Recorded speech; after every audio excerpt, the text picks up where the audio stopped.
Chronicles of the Mamdanium. Episode 15, The Plains of the New Song.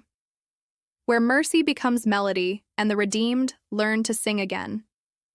Beyond the river gate of mercy, the Mamdanium stepped onto fields that no shadow had ever claimed. These were the plains of the new song, a wide and endless land where the air itself shimmered as though carrying a hymn.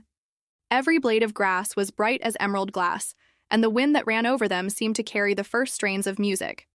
Here the redeemed Mamdanium, now washed and unburdened, began to remember what it meant to breathe freely under heaven's sky. They walked slowly, drinking in the radiance of this plain, when the Lamb appeared again among them. His gentle presence pulled all their voices into silence. His wounds still bore light, and his eyes reflected an ocean of love that no guilt could withstand. Around him, angels knelt, yet he looked upon the Mamdanium with an affection reserved for those who had been bought with blood. "Here," he said, "you will learn to trade your mourning for praise."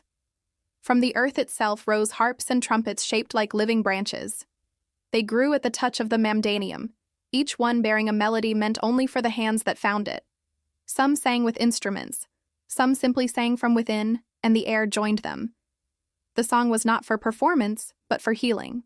Each note lifted a sorrow, each harmony rewrote an old story. It was a new language, born of forgiveness, rising toward the throne in the distance.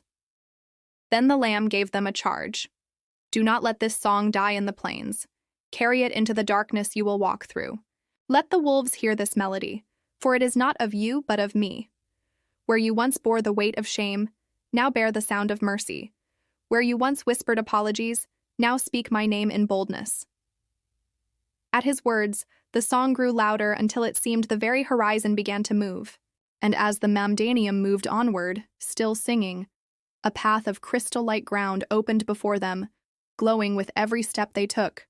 No longer bowed, no longer ashamed, they began to sing with strength, for their hearts had been tuned to a new key, the key of joy in the one who redeemed them. And so they walked, singing, not back to the river, but forward to the nations. Mamdanium, your voices are no longer muted by the weight of what once was. Sing boldly, for the song you carry is your shield and your gift. Carry it until the nations hear the mercy of God in every note.